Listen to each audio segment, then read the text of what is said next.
Hello everyone, my name is Dimitri Sane, and this is Mr. Insane in theaters.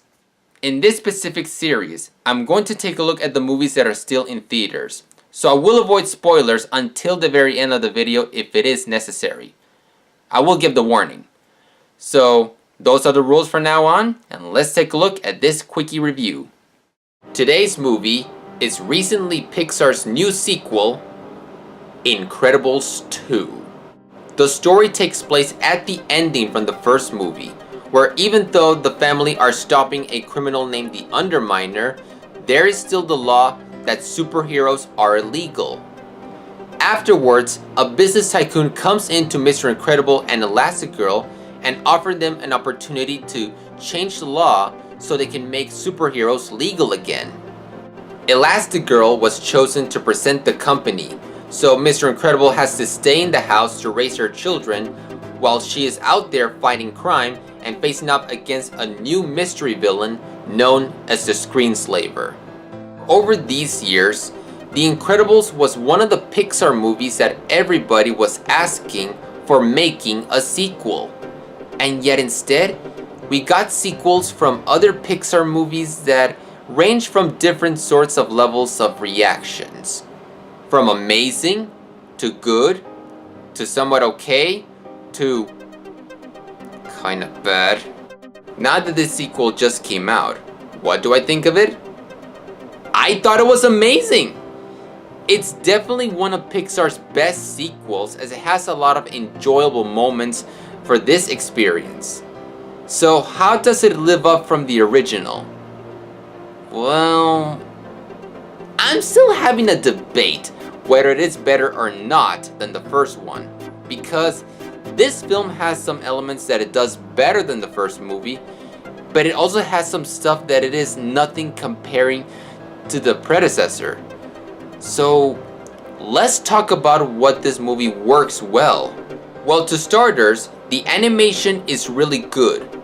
Even though the first movie's animation is very unique and I still think it holds up, but much like the Toy Story trilogy where every continuation there's an upgrade on the animation, this film is no exception, since it has a lot more details on the character animation and the environment, not to mention that the action sequences are very well crafted, with such good use of lighting and color, such very fascinating frames, and it's such a good field of excitement. So I still think that both animated films have good animation, but if I say which one is better, it probably would be the second film. Another aspect that I also love about this movie is for how much good amount of balance the screen time is for the Part family. Even though Elastigirl is our main lead character, which is awesome, but we also get to spend more time with Mr. Incredible taking care of the children. While Elastigirl's storyline is very interesting and mysterious, well, not that mysterious, but I'll get into that aspect on spoilers, but the scenes with Mr. Incredible and the kids, that is where the highlight of the humor comes from. I'll get into more details on the whole story, but what I will say is that it's very serviceable and it does work well as a sequel.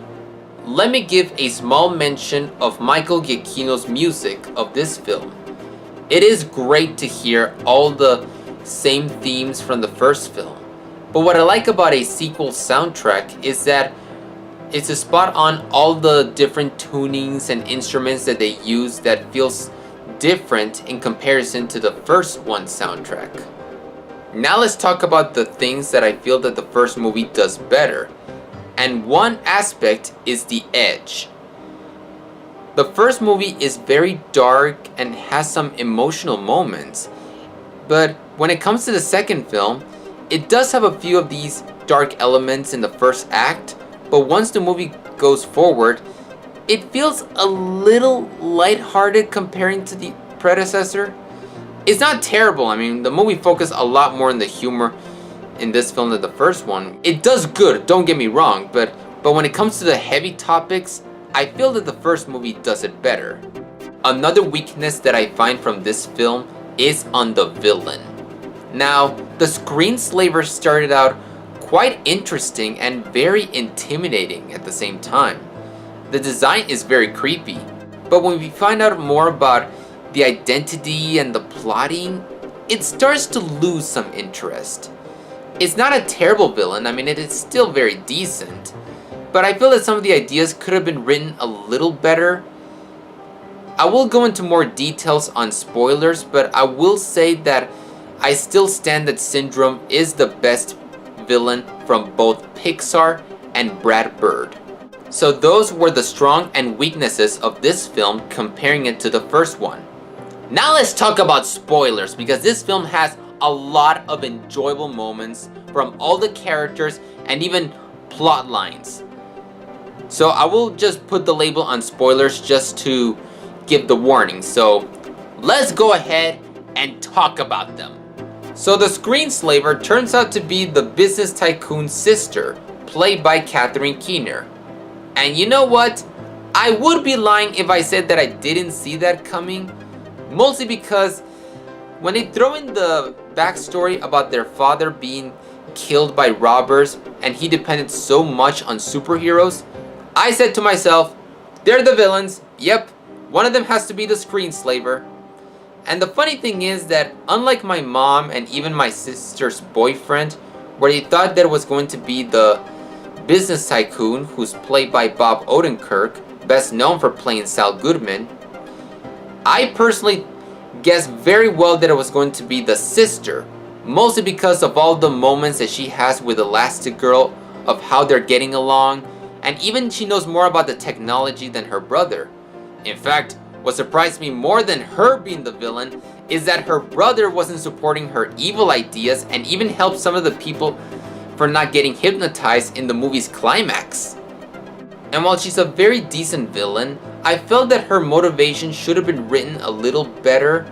Like, this should have been more than just destroying the superheroes' dignities and make them illegal again. I mean, it's still legal, right?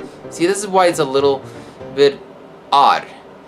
And the fact is that this is becoming a trend for Disney of just getting surprise villains. Like, even the ones that I like Zootopia and Coco, fall into this trap. It's not terrible, it's just that, well, it's becoming an old trope that I would not be surprised if Ralph Breaks the Internet is gonna do that as well. It's only just to make bets, to just say, okay, who's gonna be the villain? Make your bets. The Parr family has such enjoyable moments, most especially Jack Jack. Just like how I said in my short film review, this kid is unpredictable for the amounts of powers that he has. And this film showcases even more powers than what we thought he had. Not to mention that he showcases them in an action scene involving a raccoon. I wish, but what we got is really good. The action sequences are very enjoyable in this film. Like the beginning where they face off against the Underminer, where I do enjoy how the family are throwing in Jack Jack to see who's gonna take care of him at the time being. The train scene is also quite exciting. And there's also one action scene that it is quite amusing, and because it has a lot of style, and I'm talking about is the fight scene of Elastigirl and the screenslaver in a room full of flashing walls. The film also introduces some new superheroes in this film. And while I will admit that it is quite fun and they even have such cool powers, they're not nearly as interesting or don't even have that memorable characteristics. In conclusion, this sequel was worth of waiting. The story is very well progressed. The animation, not surprised by Pixar, is amazing to look at. The action sequences are very exciting and feel very fresh and new. And even the characters are very fun, yet they also have good character development. And you know, even with those weaknesses, I still consider this film to be an amazing sequel. Like, I have never seen a Pixar sequel that was so fun, so engaging, and so fantastic since Toy Story 3. In fact, here's a list of what I consider for the Pixar sequels from best to worst. Before I finish, let me talk about the Pixar short film that was accompanied with the movie, which is titled Bao. It is a very sweet and cute story and very emotional at the very end. But I will admit that at first, it started out kind of bizarre.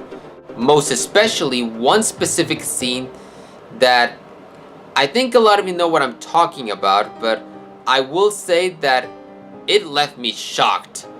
Like, I don't know how to react a scene like that.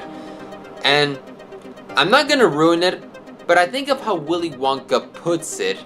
Everything in this room is eatable. Even I'm eatable. But that is called cannibalism, my dear children, and is in fact frowned upon in most societies. Yeah, freaky. Luckily, after that scene, the story would make more sense and more understandable. So you can definitely see how the story was projected onto this character's point of view. It was odd but heartwarming at the same time. It is a good Pixar short film. At least it wasn't a 20-minute short film that was made by another studio and has a lot more singing that gets annoying every now and then. Nothing much to complain. Both films of The Incredibles is almost in the exact same reaction that I had with both films of Deadpool. Since the first one has a lot of elements that does better than the other one, while the other one has other elements that actually is more improvement than the first one. So I will say that both films are even. But I will finish that this film was incredible. Okay, I'm not gonna do that pun anymore. Especially that one of the characters already did that in the actual movie. So, good movie. Go rewatch it again. And I'll see you into the next week. Excuse me, darling, but I've noticed you haven't mentioned me, which many people consider me to be the best character of The Incredibles. Oh yeah, I forgot. How could I forget? Edna Mode is hilarious. Most especially that she is now tagging alongside with Jack Jack, the other best character of the film series. Their scenes are the best. And I recommend watching this film. If not, if you already seen it, go rewatch it again. I would rewatch it again. I don't want to watch Jurassic World Fallen Kingdom. That film is getting mixed reviews. How could that be better than this film? Well, I guess that's all I have to say. And I'll see you into the next review, which is probably Jurassic World Fallen Kingdom. See you later.